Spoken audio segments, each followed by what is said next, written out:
الحسد يا جماعه مذكور في القران، لازم كلنا نعترف بالحسد. انا اتحسدت يا جماعه، انتوا حسدتوني على الاستمراريه بتاعتي وان انا نزلت فيديوهات كتير يا جدعان. اتحسدت، غبت عنكم كل الفتره دي، والصراحه القناه خدت سترايك. والفيديو اللي فات اتمسح، بتاع الاستاذ المحترم القدير احمد رضا السملوسي. الفيديو اتشال، الفيديو كان مكسر الدنيا، الفيديو كان ناجح، الفيديو اتشال خد سترايك والقناه خدت سترايك.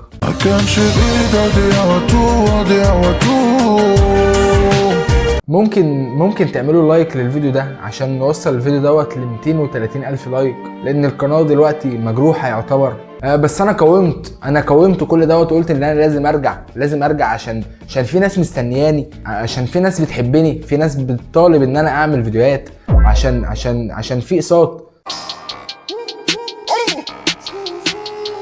الدين الاسلامي بيضيع يا جماعه، الدين الاسلامي بيضيع وسط زحمه المحتوى والسكتشات والليب سينك والمحتوى التافه اللي زي اللي انا بقدمه. فعشان كده ظهر ناس كانت لازم تشيل الدين الاسلامي على كتفها، كانت تشيل المحتوى الديني على كتفها. بعد ايام زمان لما كنا بنتابع قناه الناس وقناه الرحمه والشيخ محمد حسان والناس دي، ظهر دلوقتي الناس اللي شايلين مهمه نشر الدين الاسلامي على الانترنت، ومن غيرهم بجد كان هيبقى ضاع اسلامنا. اول واحد معانا وهو الشيخ العلامه القدوه المفتي شيخ الاسلام الحديث، شيخ عموم القراء، افضل من انجبت كفر المطايز، الشيخ خالد فؤاد عوض.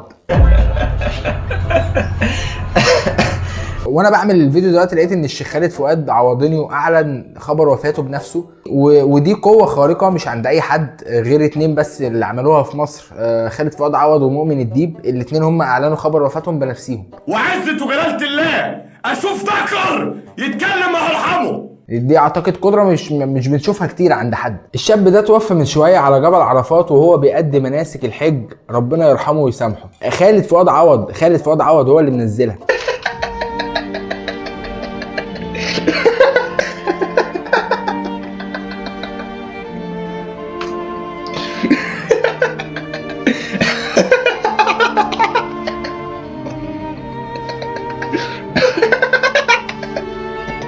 الشيخ خالد فؤاد عوض عمل الخطايا السبع اللي بتتعمل على الانترنت، عمل كل الموبقات اللي ممكن تتعمل على النت، بدايه من اسمه اصلا. يعني هو سمى الاكونت بتاعه خالد فؤاد عوض، اسمه ثلاثي اكنه بيقدم على بطاقه تموين. انا ما شفتش حد بيسمي الاكونتات بتاعته اسم ثلاثي غير خالك مثلا اللي بيبقى عايز عامل الاكونت عشان يشقط مطلقات. بدايه معرفتي بالشيخ خالد فؤاد عوض ان انا كنت بشوفه في الريلز بتاع انستجرام بيتمشى، كنت بفتح ريلز انستجرام كده لقيته طالع لي وهو بيتمشى، بس هو الفيديو بيبقى كده بس. يعني كنت عايز اساله سؤال، هل هو كده بيمارس علينا الكارديو؟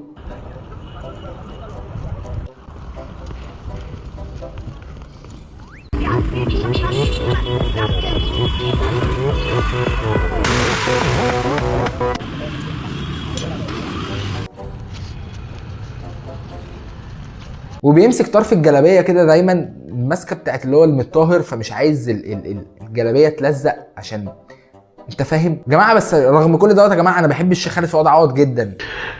يا حبيبي يا رسول الله، يا حبيبي يا رسول الله، يا حبيبي يا رسول الله. بيتعامل معانا ان احنا في مستوى الذكاء بتاع كرام مشاكل. بيعمل فيديوهات اللي هو بيبقى معاه واحد صاحبه مجنده، صاحبه دوت بيبقى هو صاحبه الوحيد وبيبقى غالبا مستحمله بالعافيه، فبيخليه يمسك التليفون ويقول له انت هتمشي وتقابلني في الشارع وتعمل اكنك شفتني واحد مشهور. انا مشهور دلوقتي في دماغي، انا مشهور في دماغي. السلام عليكم. وعلينا الشيخ خالد. جماعه ده هو القارئ اللي بيقرا على النت، اتفرجوا كده بصوا. شيخ خالد حضرتك اللي بتطلع على النت؟ نعم. اللي بيطلع على النت يا جماعه، ده بيطلع على النت، الراجل ده بيطلع على النت بيطلع على النت. دي عامله كده زي الناس اللي بتقابلني في الشارع وتقول لي انت بتاع التيك توك، انت بتاع التيك توك. انا بتاع يا جماعه، انا بتاع التيك توك، انا بتاع التيك توك، انا بتاع التيك توك يا جماعه. لو شفتني في الشارع اشتمني، ما تقوليش انت بتاع التيك توك، اشتمني. انت ابن ما. الشيخ خالد اتشهر بحاجه مميزه جدا مفيش حد غيره بيعملها، وهو انه بدا يدي خطبه الجمعه بس في جميع ايام الاسبوع ما عدا يوم الجمعه. ليه؟ لان يوم الجمعه معرفش هو حس ان هو اوفر ريتد او زحمه، يعني بيبقى فيه خطب كتير يوم الجمعه، فليه ما نعملش خطبه تانية موازيه ليوم الجمعه، مثلا خطبه الاربع، خطبه التلات يا جماعه. ليه التلات فاضي كده يا جماعه؟ نعمل خطبه التلات. هو بس الموضوع دوت هو ابتكره، بس هو مات بسرعه الموضوع، لان مفيش حد خالص حضر له ولا خطبه. كان بيدي الخطبه للسجاد والتكييفات بتاع المساجد، والفيديوهات بتاعته بتاع الخطب ديت اتسببت في خروج الناس بره المله، فالخطب ما جابتش معاه نتيجه. فهو قرر ان هو يقلد الاسطوره القدوه المحترم، الشخص المحترم جدا، الاستاذ احمد رضا السمالوسي. ويا جماعه يا ريت كلنا نكتب تحت في الكومنتات بنحب احمد رضا السمالوسي، عشان يعني حفاظا عليا. يعني برضو ببقى يعني يعني هو هنا في الفيديو ده كان بيقرأ آيات قصة سيدنا نوح وابنه، فخلص الفيديو، يعني هو صور الفيديو وقرأ الآيات عادي، فهو رفع الفيديو وكتب على الفيديو الكابشن ده عادي. سبحان الله، بين قوسين تحسه كان معهم سيدنا نوح وابنه. حد حس فعلا ان هو كان مع سيدنا نوح وابنه؟ عايزك تروح تتفرج على الفيديو كده، ان انا مش هحطه، وتقول لي كده حسيت فعلا ان هو كان معاهم.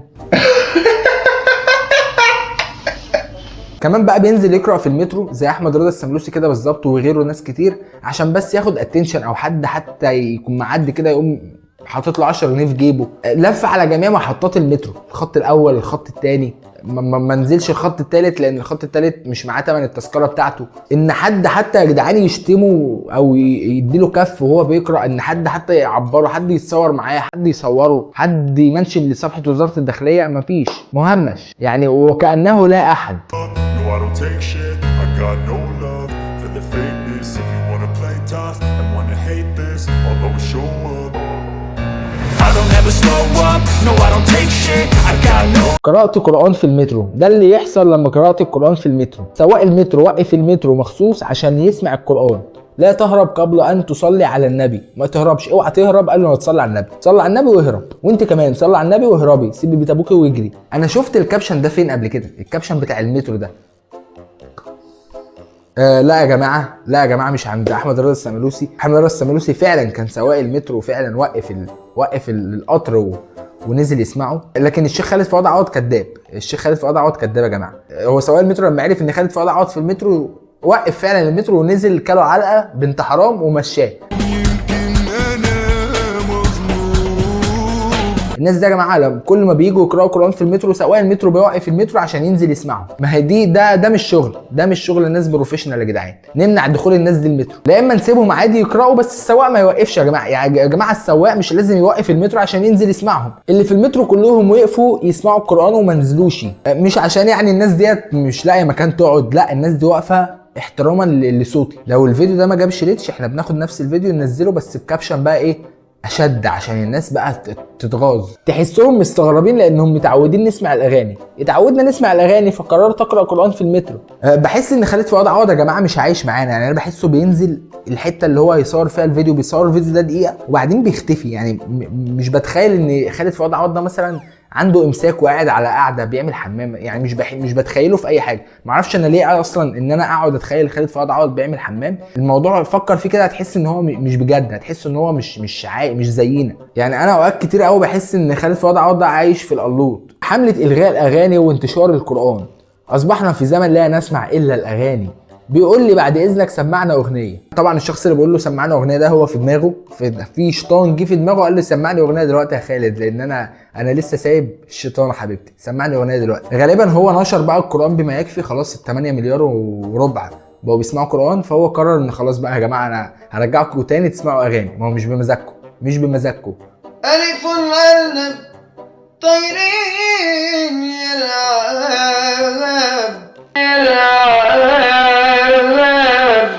باون بطة.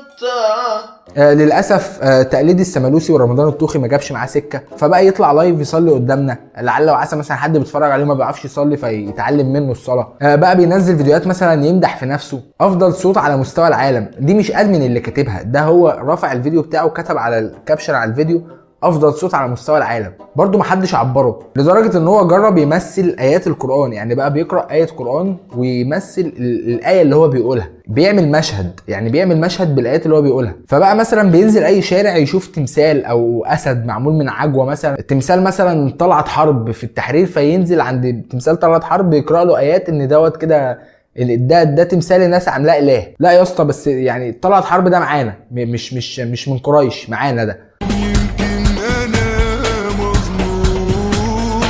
كل ده ما جابش معاه نتيجه، كل دوت ما وصلوش للسكه اللي هو عايز يوصل لها. الهدف بتاعه من اول ما طلع على السوشيال ميديا ان الراجل طمعان في ايه يعني؟ هو طمعان في الجنسيه السعوديه ووجبه من البيك، هو مش طمعان في اي حاجه تاني. هلا يا جماعة بث مباشر. يا هلا مرحب بالجميع، يا هلا شحالك شغبالك عساك طيب ان شاء الله. تدري ان انا فاتح بث مباشر على منصة تيك توك الان. فقرر ان كل محتواه بعد كده ان هو هيكون مداعبه لاهل السعوديه، لعل وعسى كده حد معدي يرمي له اي حاجه ترفع من شأنه. تدري ان انا فاتح بث مباشر الان؟ نعم والله، بث مباشر الان الساعة 2 بتوقيت السعودية. حياك الله، نورت. الساعة 2 بتوقيت السعودية. حياك الله. شوف والله يا شيخ خالد، يعني لو غيرت اسمك للشيخ خالد تركي الشيخ برضه محدش هيعبرك. السلام عليكم ورحمة الله. السلام عليكم ورحمة الله وبركاته.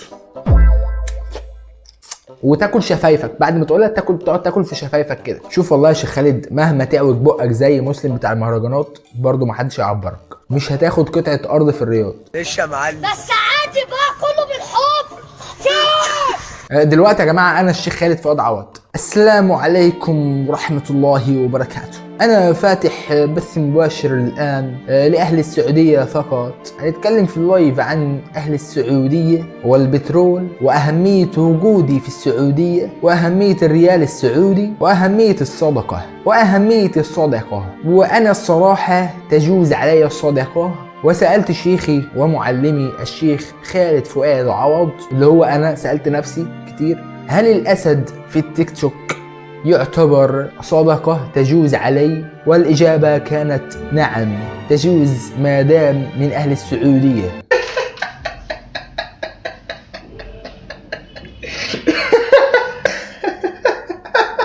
جرب يحكها في الشيخ مشاري راشد، وفعلا الشيخ مشاري راشد استجاب للفيديو بتاعه وشاف الفيديو بتاعه فعلا وعمل له بلوك. لو حطوا المشايخ كلها في كفة، كلها، لو حطوا المشايخ كلها في كفة والشيخ مشاري راشد العفاسي في كفة، لاختار مشاري راشد العفاسي. حياك الله. انت ابن مرة. للاسف بعد كل ده الشيخ خالد فؤاد عوض برده ما وصلش الهدف بتاعه، ما عرفش يحقق اللي هو نفسه فيه، فقرر ان هو يعتزل طريق الهدايه. خلاص النهاية، خلاص قررت الاعتزال، الوداع. وقرر يتجه للفسق والفجور. ان شاء الله من اليوم هنبدأ محتوى غناء. بدأ يطلع لايفات عشان يدخل بنات الإسلام ويخليهم يلبسوا الحجاب ويخرجهم بره الدين الإسلامي تاني بعد ما يشقطهم. طب دقيقة، طيب هلف الحجاب وهرجع. عايز بس بقى بيعمل اوسخ فيديوهات ليب سينك انا شفتها في حياتي بجد والله. انا ممكن اعمل ليب سينك مثلا برجلي هيطلع احسن من اللي هو بيعمله. ريح على جنب يا بابا. تبعد عني على تقولش بعدك مش فارق، عشان بعدك جنني، عشان بعدك جنني. لحظة ادراك، انا بعد ما عرفت ان البنات كلهم هيتخانقوا عليا. مش كده يا بنات، نهدى شويه يعني. يا بنات مش كده يا جد. لا ما تشميش تحت باطي. لا يا بنات مش كده يا بنات. بص يا شيخ خالد، انا عايزك تتفرج على الفيديو ده وتقول لي رايك انت في المشهد ده. المشهد بتاعك انت اللي عملته، وانت عملت كروب في الحته دي، فده معناه ان في حاجه مهمه انت عايز. ده بتدعو ايه؟ بتدعو مثلا شركات السجاير تحط صورتك على العلبه. بخت برفان واحده تكفي. حد يقول لي ليه؟ لان الشيخ خالد فؤاد عوض بيعرق سوفاج.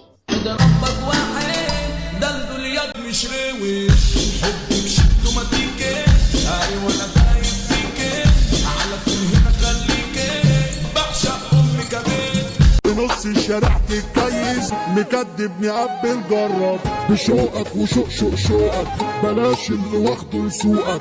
لا حلو انت حلو هدوقك وقل بكرامتك قلق براحتك وروح.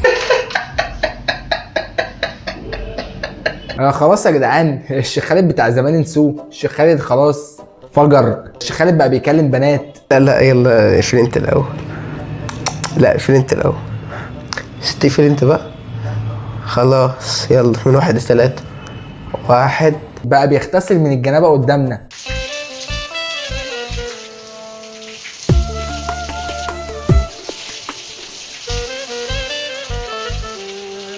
الشيخ خالد خد علينا. الشيخ خالد بقى بيركب الكاسانسير. انا توقعت اي حاجه الا ان الشيخ خالد يركب الكاسانسير. الكاسانسير. الشيخ خالد قرر في يوم وليله ان هو اجمل شاب في مصر. هو اداها لنفسه. هو انا شايف ان هو مش اجمل شاب في مصر بس، هو اجمل شاب في العالم في حاله موت كل الشباب. والله شكلي حبيتك يا قلبي لك يخرب بيتك. انا اسف اللي انا هقوله دلوقتي دوت، اللي انا اقوله بجد ده يا جدعان مش تنمر بجد. حد يفهمني، لو حد فهمني انا استريح. اللي انا اقوله مش تنمر بجد، لان انا ما ينفعش اتنمر، انا مناخيري شبه البندقيه ام روحين، فده مش تنمر. بس انا لما بشوف الشيخ خالد في اوقات معينه كده بحس ان هو الحيوان المنوي. انا اسف البويضه.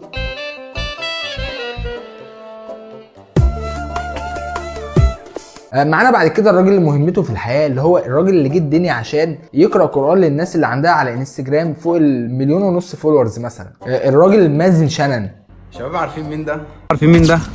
ابويا احمد خالد صالح. شباب عارفين مين دي؟ ومازن شنن يا جماعه قدوته في الحياه. راجل كده كان قديم على التيك توك اسمه وليد هاني. جماعه في الشاب اللي بيغني اغنيه اللي هي بتاعت لو جاي. جماعه عارفين الاثنين دول؟ جماعه عارفين الشخص ده؟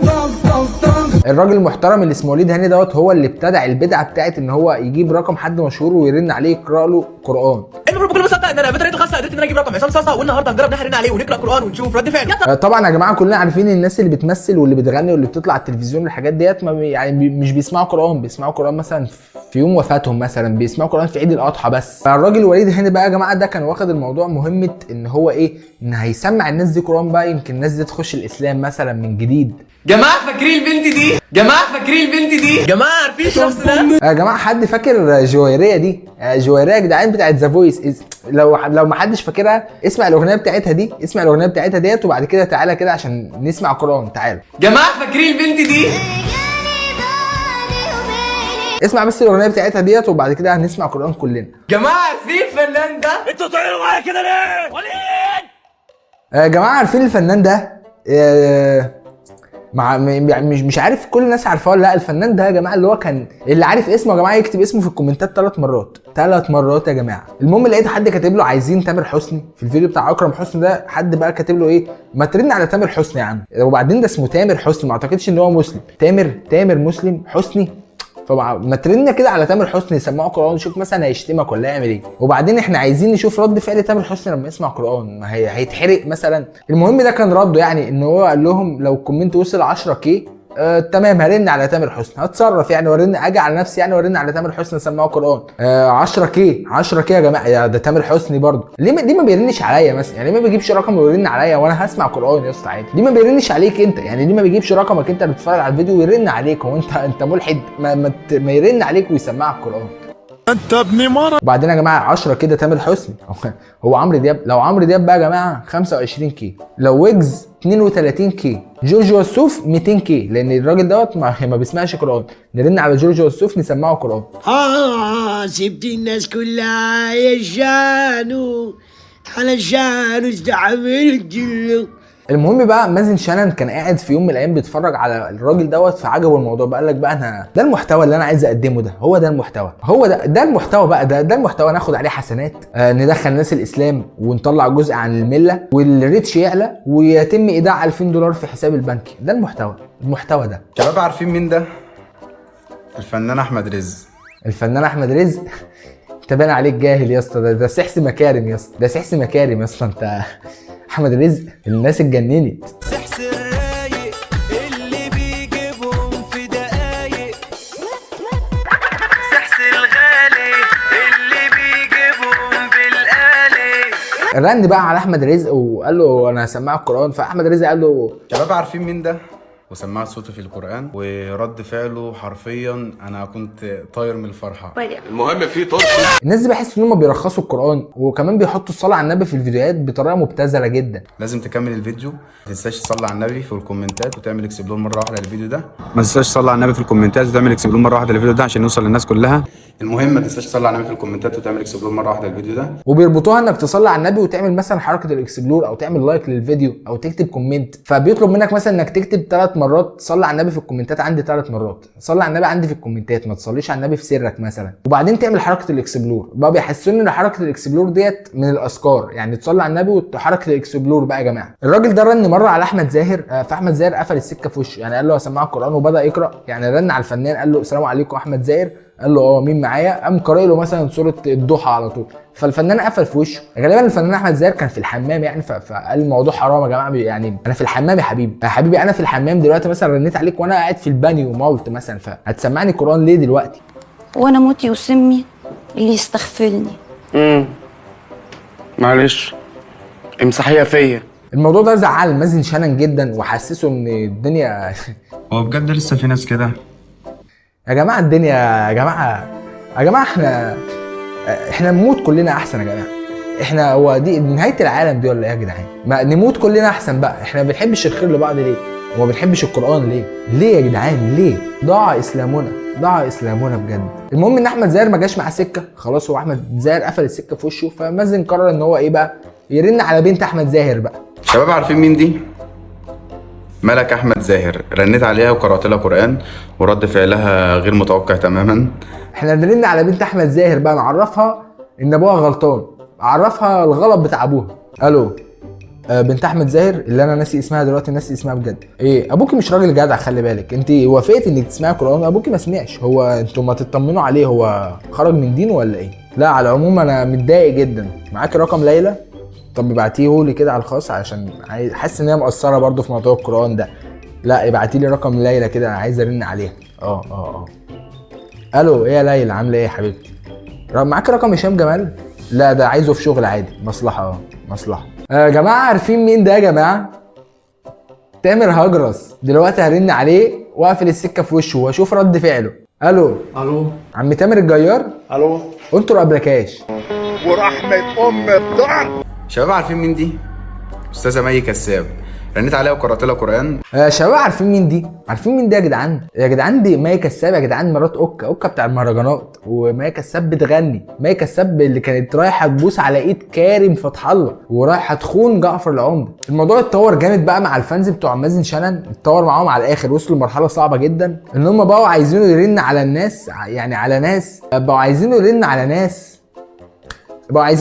ناس اللي هم بيبقوا متاكدين، الفانز اللي بيطلبوا كده بيبقوا متاكدين ان الناس ديت ان هم في حته مش كويسه، يعني ان هم في حته صعبه. فالناس بقت بتطلب منه كده مثلا ما ترن كده على الهام شاهين، انا لسه شايف لها مقطع ساخن من سنه 92، ما ترن كده عليها شوف ايه الدنيا، شوفها حافظه سوره الكوثر مثلا. لقيت برضو الناس بتطلب منه ما تجرب كده ترن على هدير عبد الرازق. هو غالبا رن على هدير عبد الرازق بس غالبا ما كانتش فاضيه، فقالت له بعد اذنك بس دقيقتين بس هخلص واكلمك، لان انا دلوقتي الاندومي الحار الكوري في ايدي فمش هينفع اسيبه، استحمى وارن عليك على طول معلش.